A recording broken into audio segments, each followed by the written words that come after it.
Hey everyone, welcome to Dota 2 Weekly News. Thanks for joining us. If you haven't subscribed, please do so. The long-awaited Immortal Treasure 2 has finally arrived on late Friday afternoon. There are 6 regular items and 4 rare, with 2 recolors. The first one is Sven's Visual Odyssey, a headpiece that gives God Strength a custom effect.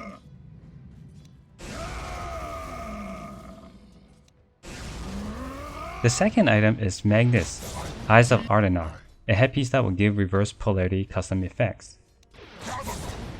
The third one is another headpiece, the Fin of the First Spear, that will modify Slardar's Corrosive Haze with custom effect.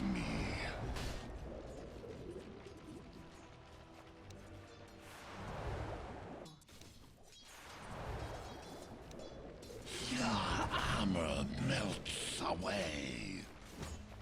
I rush to defend. The fourth item is the Scale of the Bitter Spoil for Troll Warlord, a shoulder piece that comes with custom effects for whirling axes.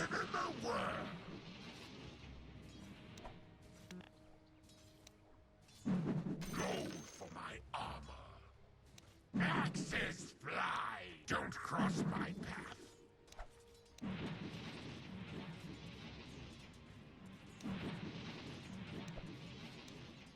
The fifth item is the Staff for Witch Doctor, the Albab Leaves Trundleweed. It will modify his Voodoo Restoration effect.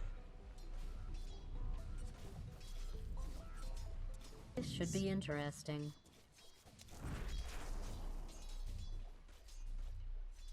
With vim and vigor.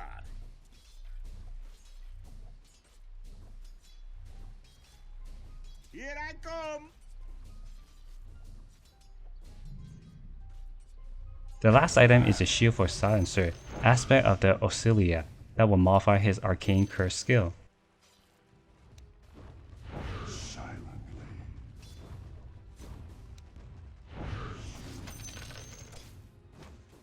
The rare item in this chest belongs to Jakiro, Pyrexia Flux, a set of wings that modifies Macropyre.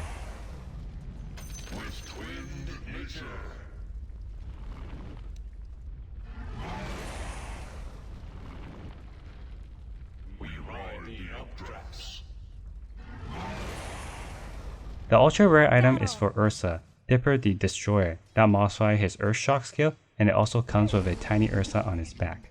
Good luck getting them all. Against all strife.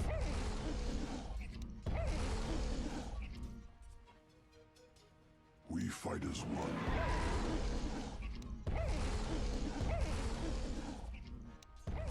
In a time where roster movement has gone to a halt, OG has surprisingly released Syed SumaiL Hassan from the team and brought back the motivator, Sebastian Set Devs.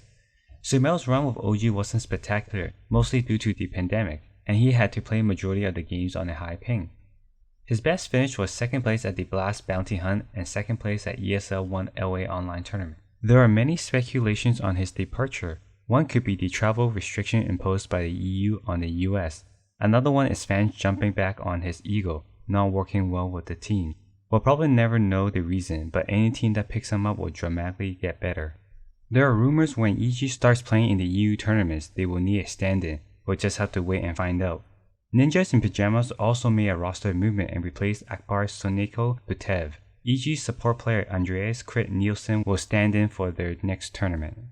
The press release wrote, "Coming out on the player break, we were faced with a string of disappointing results and rumble of a mini shuffle in the making, so we decided not to rest our laurels and instead continue iterating on our vision for how to build a Dota 2 team. As a result, Sonekio has been let go from the roster and we have spent the past few weeks scouting replacements." Over on the tournament side, we've reached the end for Dota Pit North America and Latin America. Thunder Predator took on Quincy Crew, and in the grand finals, it was all Quincy. Quincy made the journey from the very first round of the lower bracket to upset Thunder Predator, who came from the winner's bracket. It only took them 4 games to dispatch the South American team. Quincy wins Dota Pit with a 3-1 series. Still believes though. MNC still believes. Oh yeah, he's the man. He is the man with a plan. He's got his Black King bar ready as they jump onto him right now. They forced it out pretty early, but Global Silence is going to come out afterwards as well. I mean, he can't get the Sunder off, but he's also not going to go down. This is a pretty bad Global Silence, and now they're going to go for the duel onto the Juicer. It's a huge play. Can they do it? The Sunder comes out, but that's not it. But Yawara is just doing way too much. MNZ is deleted from the face of the earth. They've got buybacks on just about everyone, which they can throw down if they want to, but with no metamorph assists, with no duel, with nothing left in the tank. I think, Theban, that this might be a good game. Yeah. And Quincy Crew certainly thinks so as they run in for the tier 4s right now. Grats. And GG Grats is called. Leo Style will call it.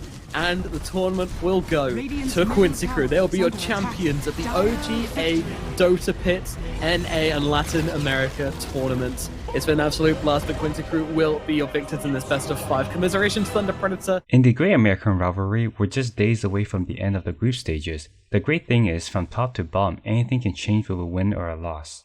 Here are your current standings. In China, the DPL CDA Professional League Season 2 has concluded. China always had a strong number 1 team, but with the new update, the teams are leveling out. China has found a new champion. Yihon hasn't found themselves at the top for a while, but this win is well deserved. They defeated Invictus Gaming 3-1 to win the DPL CDA Season 2. It's going to be a very, very hard defense without their position 1 Wraith King.